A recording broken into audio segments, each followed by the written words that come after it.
فوزه بركلات الحظ الترجيحية على حساب شقيقه المنتخب السعودي بعد مباراة دراماتيكية فيها الكثير حقيقة من الأحداث، فيها الكثير من الأمور الإيجابية في أرضية الملعب وفي المدرجات، نجاح في التنظيم، نجاح كبير حقيقة فيه كذلك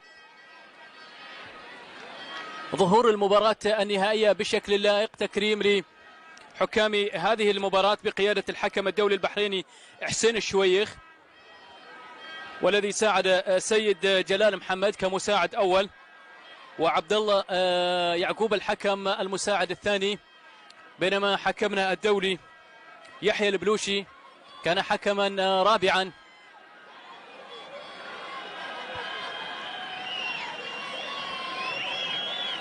هذا هو الشويخ، احتسب ركلة جزاء كانت صحيحة للمنتخب اليمني في شوط المباراة الأول.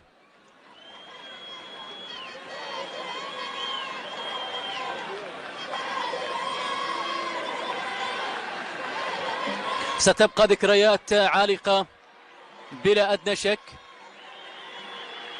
لكل من كان حاضرا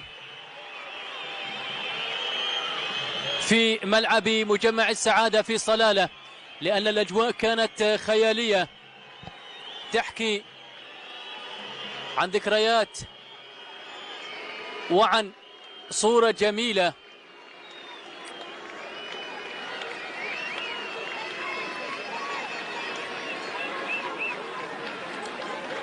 الصورة الجميلة التي يقصدها حقيقة أيضا من جانب التنظيم بالنسبة لبطولة اتحاد غرب آسيا العاشرة. ممر شرفي من جانب لاعبي المنتخب اليمني لأشقائهم لاعبي المنتخب السعودي الذين يتوجون بالمركز الثاني. المنتخب السعودي مرة أخرى وصيفا لهذه البطولة بعد أن حل وصيفا لأول مرة في عام 2015 وكذلك في عام 2019 مرة أخرى. هذا هو أفضل حارس من دون أدنى شك، لا جدال في ذلك على ما قدمه من خلال مباراة اليوم ومن خلال المباريات السابقة. في انتظار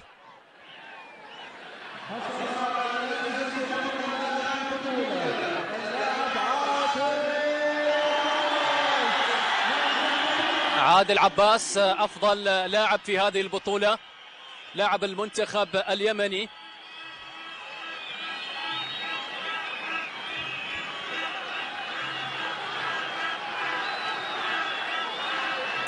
يتسلم جائزة أفضل بطولة من سعادة الدكتور أحمد بن محسن الغساني رئيس بلدية ظفار، راعي نهائي بطولة اتحاد غرب آسيا العاشرة. الفريق الحاصل على المركز الثاني في البطولة المنتخب السعودي. هارد لك حقيقة للمنتخب السعودي، خسارة هذا النهائي الثاني في تاريخه، لكن قدم منتخب جميل جدا، منتخب رائع من الجانب الجماعي وكذلك الجانب الفردي. شاهدنا مواهب سعودية أكيد مع تقدم التحضير، مع تقدم الاستحقاقات المقبلة سيكون الحضور مشرف إن شاء الله بالنسبة لكل المنتخبات التي شاركت. المنتخب السعودي الذي كان في المجموعة الثانية برفقة منتخبات سوريا والأردن والإمارات.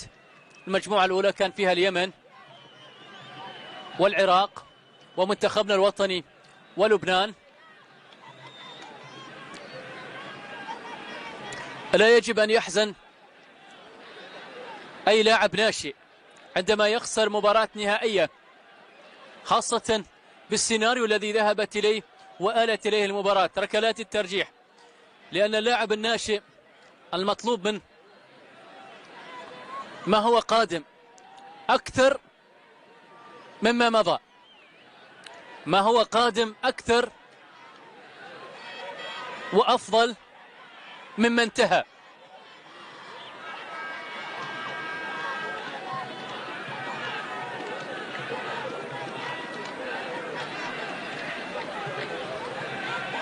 مجموعة من الأسماء التي كانت حاضرة بالنسبة لكرة القدم السعودية من خلال هذه البطولة. لا شك تقدمهم الحارس الكبير جدا موسى العيد، مشعل داوود، أبو بكر سعيد، ناصر الفيحاني، عبد العزيز عسيري، ثاري أحمد، عبد العزيز الفواس، سعيد الدوسري، عبد الرحمن سفياني، الوليد العوفي، سالم عبد الله، محمد العتيبي، فهد الحقباني، جواد الحميدي، مؤيد سليم، يزيد الدوسري، بدر الحربي، حبيب الانتيف، عبد الله هزازي، محمد مدخلي، عبد الهادي مطري، أحمد عشي، ومختار برناوي. هذه الصورة التذكارية التي تبقى في أذهانهم عالقة هنا في ملعب استاد السعادة في صلالة، على أمل إن شاء الله ألا تكون الزيارة الأخيرة.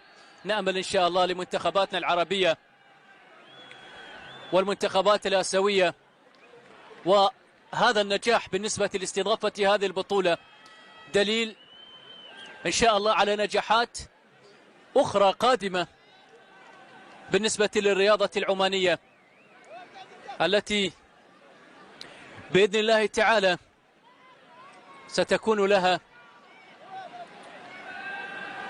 وسيكون لها الاهتمام الكبير من الجهات المسؤولة.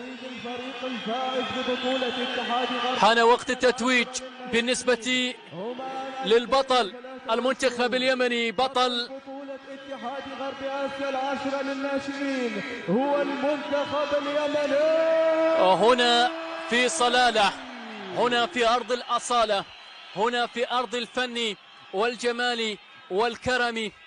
هنا محافظة ظفار تبتسم من على مجمع السعادة لكي تزف السعادة بأكملها للأشقاء في اليمن السعيد.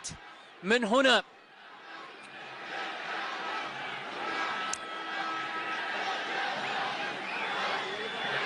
سيرفعون كأس البطولة العاشرة للمرة الثانية في تاريخهم. هنا يتقلدون الميداليات الذهبية للمرة الثانية في تاريخهم.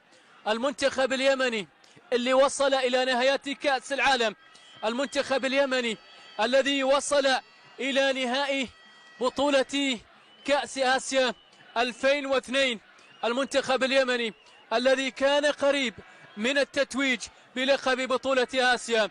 ها هو المنتخب اليمني يفوز بلقب بطولة غرب آسيا للمرة الثانية في تاريخه.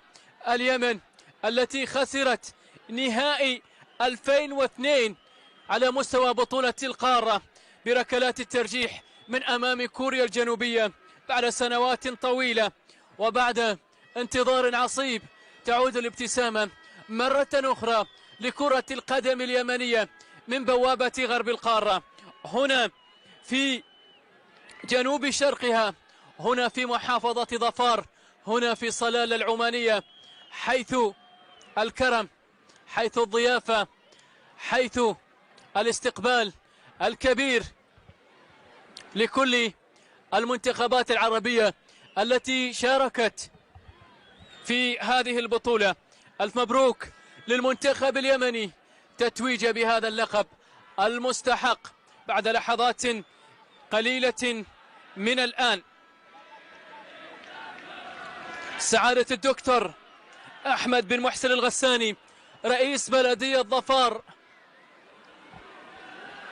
سيتوج المنتخب اليمني بلقب كأس بطولة اتحاد غرب آسيا العاشرة، يمني للمرة الثانية. دكتور أحمد بن محسن الغساني بتقديم كأس البطولة للكابتن المنتخب اليمني.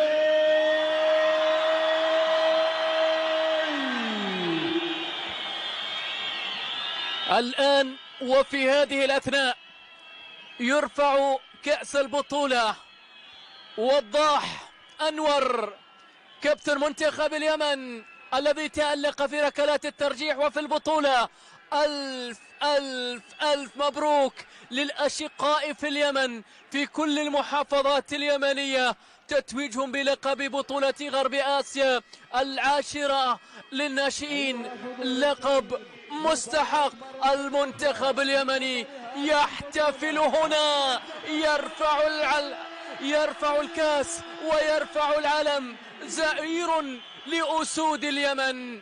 اليمن من هنا تزف الأفراح من مجمع السعادة في كل ربوع اليمن.